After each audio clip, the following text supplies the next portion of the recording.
The sun was just beginning to dip behind the rooftops when the trouble started. Our quiet suburban neighborhood had always been run with an iron fist by the HOA, but lately they had taken things too far. A few weeds in our flower bed, a slightly faded mailbox, and suddenly we were getting threatening letters.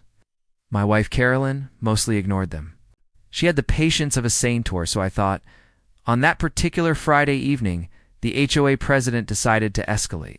Instead of a warning note, he called the local police, reporting us for hostile and suspicious activity. Later, 2 squad cars pulled into our driveway. Officers spilled out, weapons drawn, barking orders for Caroline to step outside. I froze on the porch, hands raised, heart hammering in my chest. But my wife? She didn't even flinch. Carolyn slowly stepped forward, her eyes calm but sharp, the way I'd seen them when she was assessing a problem. What the officers didn't know, what even most of our neighbors didn't know, was that before suburban life, Caroline had been a combat instructor for the Navy. She hadn't just trained recruits. She had molded warriors. Entire SEAL platoons had learned from her how to fight, how to stay disciplined, and how to survive. "Officers," she said evenly, "you've been misinformed. There's no threat here." Her voice carried authority, the kind that made even armed men hesitate.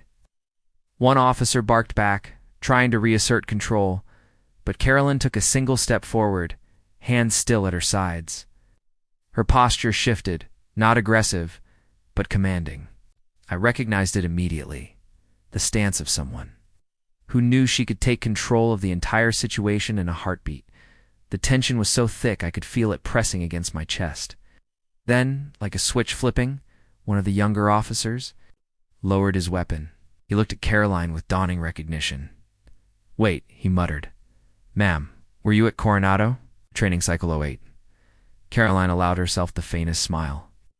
"You were one of mine, weren't you?" Officer's weapon dropped completely. "Yes, ma'am." His voice carried both respect and relief. One by one, the other officers followed suit, lowering their guns. The HOA president, who had been standing smugly at the end of the driveway, suddenly looked like he wanted to melt into the pavement. Caroline walked over to him, her steps deliberate. She didn't need to raise her voice. "Next time you have a problem, you come to me directly." "Understood?" The man could only nod, his face pale. That night, the cops left with apologies, and the HOA never bothered us again.